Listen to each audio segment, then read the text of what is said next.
மாணவர்கள் மத்தியில் கட்டுழுங்கை நிலைநாட்டும் முயற்சியாக பள்ளிகளில் திருக்குறளை பாடமாக போதிக்க ஜெலுத்தோங் நாடாளுமன்ற உறுப்பினர் RSN ராயர் பரிந்துரைத்துள்ளார். அண்மைய காலமாக மாணவர்களிடத்தில் காணப்படும் ஒழுக்க பிரச்சினைகளுக்கு உரிய தீர்வாக அவர் அதனை பரிந்துரைத்தார். அந்நோக்கத்திற்கு பள்ளிகளில் ரோத்தான் பிரம்படியை திரும்பி கொண்டு வருவதே சிறந்த தீர்வாக இருக்கும் என பரவலாக கூறப்படுகிறது. என்றாலும் அதைவிட மாணவர்களுக்கு நற்பண்புகளை விதைப்பதே ஆக்கப்பூர்வமானதாக இருக்கும். 1330 குறள்களை உள்ளடக்கிய திருக்குறள் தனிமனித ஒழுக்கம் முதல் மனித வாழ்வுக்கு தேவையான அனைத்து நற்பண்புகளையும் போதிக்கிறது. அதேபோல் கன்ஃபியூஷனிசம் எனப்படும் பண்டைய சீனாவில் தோன்றிய சிந்தனை மற்றும் நடத்தை முறையையும் பள்ளிகளில் போதிக்கலாம்.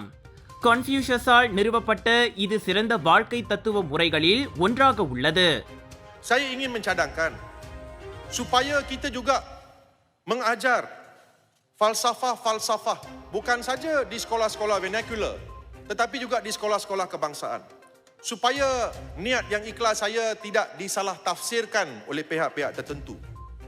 Saya mencadangkan agar ajaran-ajaran dalam puisi tirukural ini dan bukan saja tirukural tetapi dalam ajaran Confucius diajar bukan saja di sekolah-sekolah vernacular tetapi juga di sekolah-sekolah kebangsaan. Apakah itu tirukural? Supaya niat saya tidak diputar belitkan atau disalah tafsirkan. Tirukural ialah sebuah karya sastra kuno Tamil yang ditulis oleh penyair falsafah Tiruvalluvar. Terdiri daripada 103,030 puisi kural yang membincangkan etika, membincangkan kebajikan dan membincangkan falsafah hidup. Ia terbahagi kepada 3 bahagian utama: aram, kebajikan, porul, kekayaan dan imbam, cinta. Karya ini terkenal kerana kandungannya yang universal dan diterima oleh semua peringkat masyarakat tanpa mengira latar belakang agama, budaya atau geografi. இவ்விரண்டையும் Tamil சீன பள்ளிகளில் மட்டுமின்றி தேசிய பள்ளிகளிலும் போதிக்க வேண்டும். என்னதான் ஏட்டுக்கல்வி முக்கியம் என்றாலும் நன்னெறி மற்றும் பண்பு நலன்களை போதிப்பது பள்ளி கல்வியை முழுமைப்படுத்தும் என ராயர் கூறினார். மக்களவையில் 2026 பட்ஜெட் மீதான விவாதத்தில் பங்கேற்று பேசிய போது அவர் அப்பரிந்துரையை முன்வைத்தார்.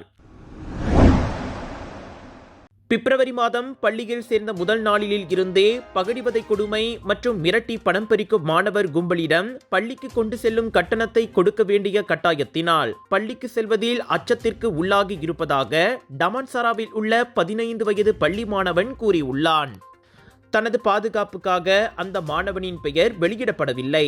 மற்ற மாணவர்களையும் அந்த கும்பல் மிரட்டி பணம் பறித்து வருவதாகவும் அவர்களின் நடவடிக்கையை தாங்களும் அறிந்துள்ளதாக இதர மாணவர்கள் கூறியிருக்கும் தகவலையும் பாதிக்கப்பட்ட 15 வயது மாணவன் தெரிவித்துள்ளான். அந்த மாணவனின் கைகளில் காயங்களை கண்ட 4 நாட்களுக்கு பிறகு அவனது தந்தை போலீசில் புகார் செய்ததோடு இது குறித்த விசாரணையை தீவிரப்படுத்தும்படி போலீசிற்கு கோரிக்கை விடுத்துள்ளார். விசாரணை அறிக்கை அடுத்த வாரம் ஸ்லாங்கோர் அரசாங்க தரப்பு துணை வழக்கறிஞரிடம் சமர்ப்பிக்கப்படும் என தனது பெயரை குறிப்பிட விரும்பாத டமான்சரா போலீஸ் நிலையத்தின் விசாரணை அதிகாரி தெரிவித்துள்ளார். உங்கள் சிறந்த ஆரோக்கியத்திற்கு அளவான எண்ணெயுடன் சிறந்த முறையில் தயாரிக்கப்பட்ட சைவம் அசைவத்திற்கும் பொருந்தும் சூப்பர் ஊறுகாய், பச்சை கொடி சிவப்பு மீன் சின்னம் கொண்ட ஸ்ரீ மீனாட்சி ஊறுகாய். ஜோஹர் மாநில போலீஸ் அதிகாரி ஒருவர் உணவகத்திற்குள் புகைப்பிடித்த காணொளி ஒன்று சமூக வலைதளத்தில் வைரலானதை தொடர்ந்து அந்த அதிகாரிக்கு எதிராக ஒழுங்கு நடவடிக்கையை எடுக்கும் விசாரணையை போலீசார் தொடங்கியுள்ளனர். சமூக ஊடகங்களில் வைரலான வீடியோவில் காணப்பட்ட அந்த நபர் கிலுவாங் மாவட்ட போலீஸ் தலைமையகத்தில் பணியாற்றும் காவல்துறை உறுப்பினர் என்பது தெரிய வந்துள்ளது. சம்பந்தப்பட்ட போலீஸ் உறுப்பினருக்கு எதிராக முழுமையான விசாரணை நடத்தப்படும் என்றும் அதில் மேற்பார்வை மற்றும் ஒழுக்க விதிகள் மீறப்பட்டதை குறித்து மதிப்பாய்வுகள் செய்யப்படும் என்றும் அறியப்பட்டது. காவல்துறையின் மரியாதையையும் நம்பிக்கையையும் குலைக்கும் எந்த ஒரு அதிகாரியிடமும் உறுப்பினரிடமும் காவல்துறை ஒருபோதும் சமரசம் செய்யாது என்பதை ஜோஹர் போலீஸ் திட்டவட்டமாக கூறியுள்ளது. சமீபத்தில் சமூக ஊடகங்களில் வைரலான காணொளியில் 2 போலீஸ் உறுப்பினர்கள் ஒரு உணவகத்தில் இருப்பதும் அதில் ஒருவர் புகைப்பிடித்துக் கொண்டிருப்பதையும் காண முடிந்தது. அக்காணொளியின் கீழ் நெட்டிசன்கள் கடும் விமர்சனத்தை எழுப்பி வந்தனர் என்பது குறிப்பிடத்தக்கது. ராஜயோகாவின் மங்களகரம் நிறைந்த தனித்துவம் கொண்ட சூடம், ராஜயோகாவின் தெய்வீக நறுமணம் நிறைந்த அகர்பத்திகள் மற்றும் இயற்கையான நறுமணம் கொண்ட ராஜயோகாவின் சாம்பிராணிகள் என பூஜைக்கான தேவைகளை உங்களிடம் கொண்டு வருகிறார்கள் ராஜயோகா. இது ஒரு சிம்லா மார்க்கெட்டிங்கின் தரமான வெளியீடு.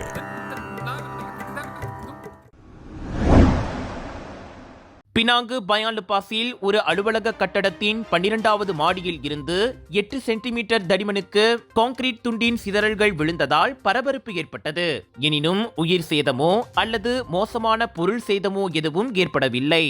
விழுந்த இடத்தில் சில வாகனங்கள் நிறுத்தி வைக்கப்பட்டிருந்த நிலையில் ஒரே ஒரு கார் மட்டுமே சிறிய அளவில் சேதமுற்றது.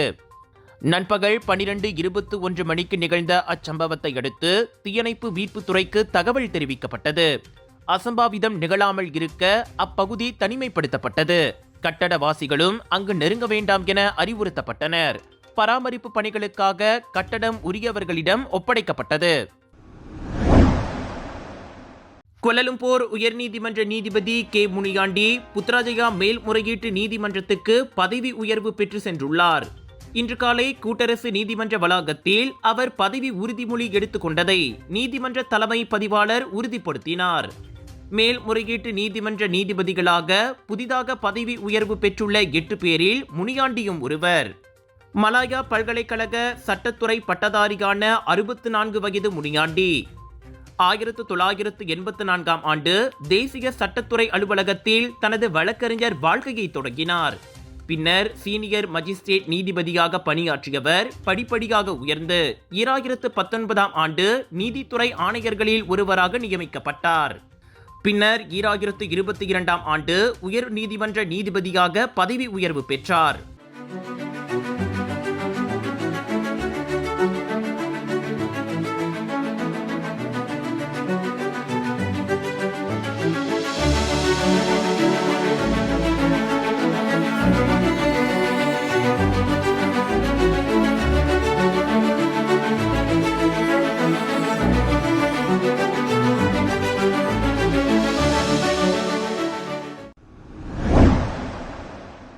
இவ்வாண்டு கிடா மாநிலத்தில் பதிவு செய்யப்பட்ட 100 சிறார் கற்பழிப்பு வழக்குகளில் 91 வழக்குகள் இணக்கத்துடன் கூடிய பாலியல் உறவு என்று கிடா மாநில போலீஸ் தலைவர் அட்ஸ்லி அபுஷா தெரிவித்துள்ளார். இளம் தலைமுறையினர் பாலியல் உறவுகளில் ஈடுபடுவது கவலைக்கிடமான நிலைமை என்றும் இதனை தடுக்க பெற்றோர், ஆசிரியர்கள் மற்றும் அரசாங்க அமைப்புகள் இணைந்து செயல்பட வேண்டும் என்றும் குறிப்பிடப்பட்டது. முந்தைய காலகட்டங்களைப் போல அண்டை வீட்டார் ஒருவருக்கொருவர் கவனித்துக் கொண்ட சமூக மனப்பான்மையை மீண்டும் உருவாக்குவதன் மூலம் பாலியல் குற்றங்களை குறைக்கலாம். இதற்கு முன்னதாக கிளாந்தான் மாநில போலீஸ் தலைவர் யூசுப் மாமாட் இருவரும் சம்மதத்துடன் பாலியல் உறவில் ஈடுபட்டால் சிறுமிகளும் சட்ட ரீதியாக பொறுப்பேற்க வேண்டும் என்பதை பரிந்துரைத்திருந்தார் என்பது குறிப்பிடத்தக்கது.